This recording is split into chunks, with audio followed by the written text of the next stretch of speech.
Virginia Beach Town Hall is going to be February 20th, which is a Monday at 7 p.m. Tuesday, we're going to do a Peninsula Town Hall at 6:30 p.m. And then Wednesday, we're going to do Eastern Shore at 6:30 p.m., which is the 22nd, I believe. So those are the 3 dates we have right now for the town halls, and as we get more details, we'll put it up online and make sure everybody has that. Let's look at just a couple of things I saw here. So, someone said, can we come visit you? Absolutely. Come up here and visit. Absolutely. Please do. And then someone asked about the Women's March.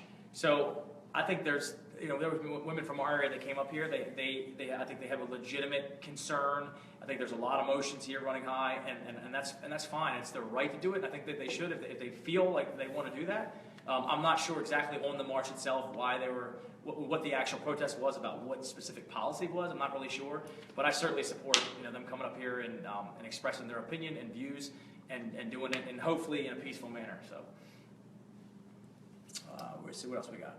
We've gotten a couple questions on the wall, civilians. So on the wall, obviously that's another big campaign thing that you heard about, and I think the question was, will I support funding for it? What I will support funding for is securing our border. I think that's something that we've talked about for a long time. Republicans have, of course. I support securing the border. I think that we should. What that looks like and what the wall looks like, and who, I don't know yet because I haven't seen anything.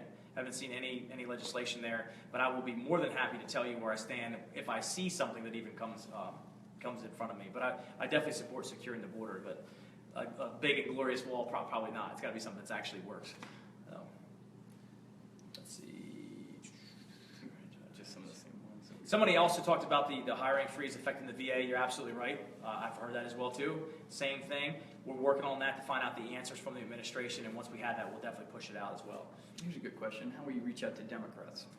Well, I see a lot of Democrats on my thread tonight, so how you doing? I'm happy that you're here, and that's something that we want to do. I mean, I want you to have a seat at the table. I don't want you to just come on here and call me bad names or something like that. That does nothing. So I want you to come and engage, and I'm more than willing to engage. You heard a couple of my issues that we're working on: discrimination in the LGBT community, marijuana decriminalization, criminal justice improvement. Those are things that we have tons of common ground in, and that's what we want to find. We want to find common ground, and we want to move that forward. And so we'll reach out to Dems the same way we reach out to Republicans. You're nothing different to me than Republicans. It's the same thing. You're all in my district, and I want to engage with you in a constructive way that we find common ground. There are plenty of Republicans that I'm not going to find common ground on some of this legislation, but that's fine. That's why we're here, and that's what makes us so great, because of our diverse opinions. Some folks are asking about Planned Parenthood. Look, I 100% do not support taxpayer funding for abortion.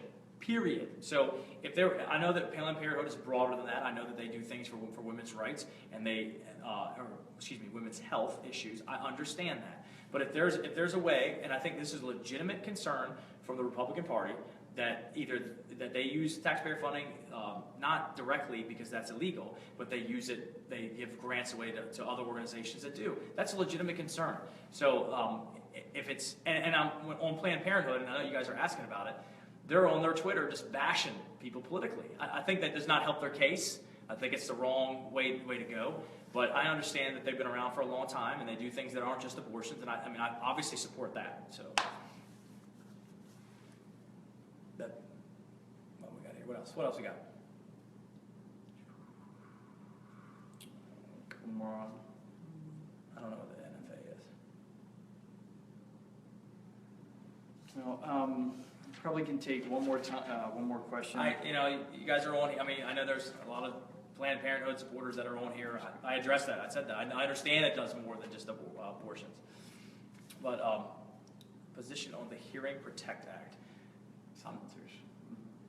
Oh, if that's a silencers thing, I've supported. So. Sanctuary cities was somebody just brought up. Sanctuary cities is, again, same thing. It's going to be a divisive issue, but we have to be able to see clarity in chaos. I support upholding the law. So if there's law in place, which there wasn't, and under the last administration there probably could have been law that was passed to support sanctuary cities, then I don't know. I mean, they should have done that. But I don't think that a city should not follow law, period. And I know that sounds, it's easy to sound and say that, hey, listen, we're just helping people out and we're going to defy Trump and all that stuff. I think that's ridiculous. I think you follow the law. When your party gets in there and you want to put laws in, you put law, but you follow the law. Question about Social Security. I do want to comment on Devo, Betsy. Betsy DeVos, because that's been a lot of people have asked about that. And I know there are a lot of people out there that support her, and there are a lot of people who do not support her.